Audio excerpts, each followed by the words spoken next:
Hello everyone and welcome back to the final episode of the Tribute to Dhoni series. In this episode, we'll be reviewing his journey from the time he won the 50th World Cup for India till the time he retired on 15th of August 2020. Without wasting much time, let's get started.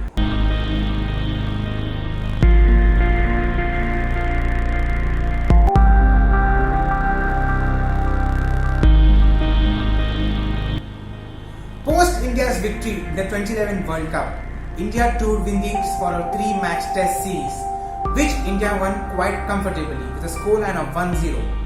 Till that point of time, Dhoni was having an amazing time as a captain. Fantastic records, won the World Cup for India, number 1 on ICC rankings, won the IPL for the second time in a row in 2011.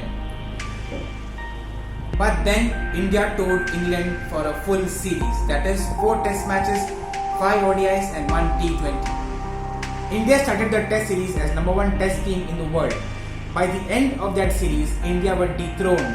It was like India had no answers to the questions England were asking. To make matters worse, Zaheer Khan, our lead bowler, was injured in the first session of day 1 of the first test and was out of the rest of the series.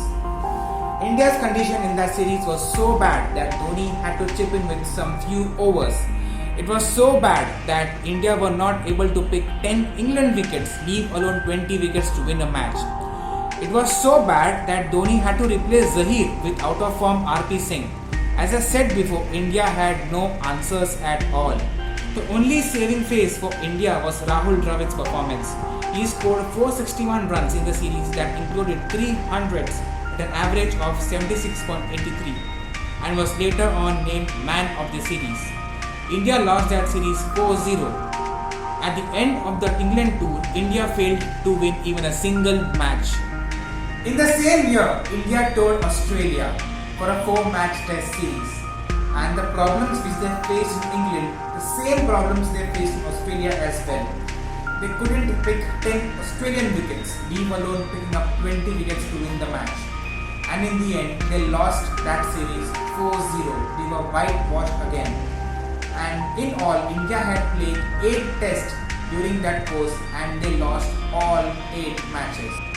Post that series, there were reports that Dhoni pushed VVS Lakshman, Rahul Dravid into retirement since they weren't in his future plans and he wanted young and dynamic players rather than these veteran players.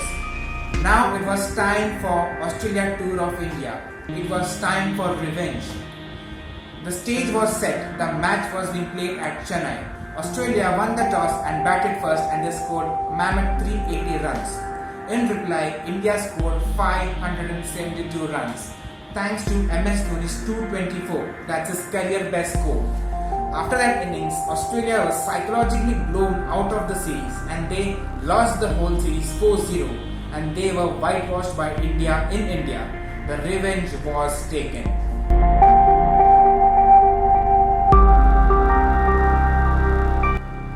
Now it was time for the Champions Trophy 2013 in England. India had a very young and dynamic team. Dhoni's one decision during that tournament changed a player's fortune. I'm talking about none other than Rohit Sharma. Rohit Sharma was made to open the innings and from there on his career literally took off. Rohit and Dhawan partnership in that championship was an instant success.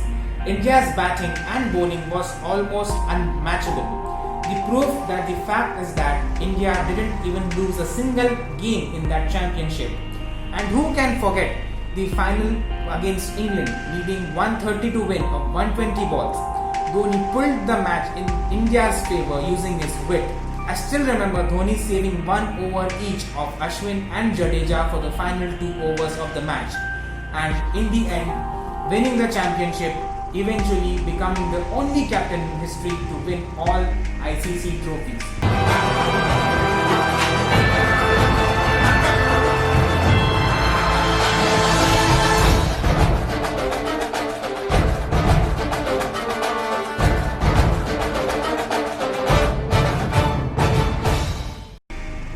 In 2014, India again toured England. This time they won the second test at Lord's, but eventually lost the series 3-1.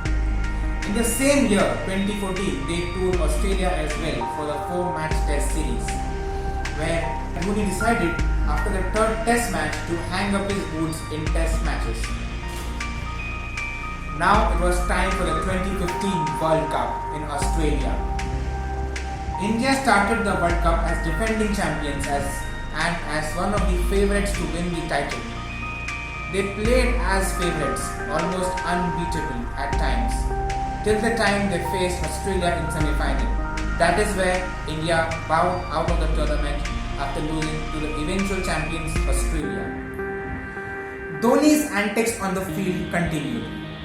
The best example being the match against Bangladesh in the World T20 being played in India. This match was being played in Bengaluru, with Bangladesh requiring 2 to win of 1 ball.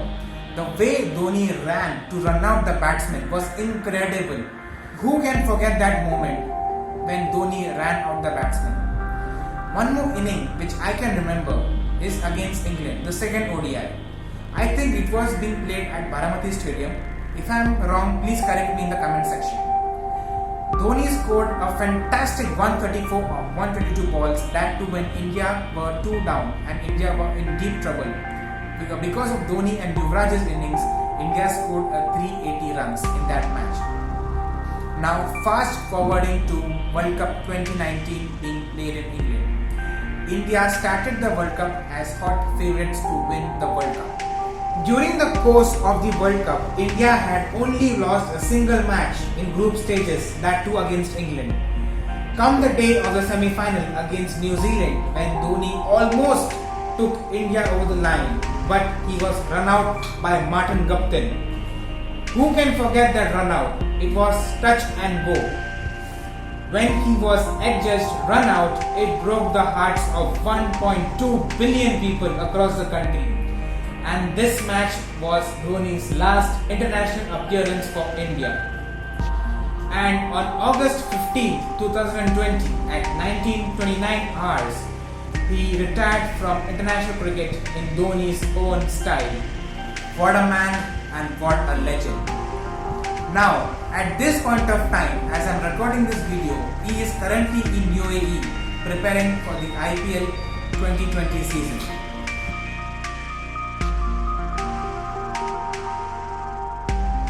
So, thus we conclude the Tribute to Dhoni series.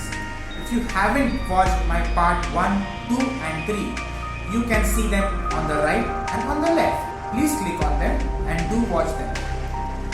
Until next time, do take care and thanks for watching my video. Goodbye.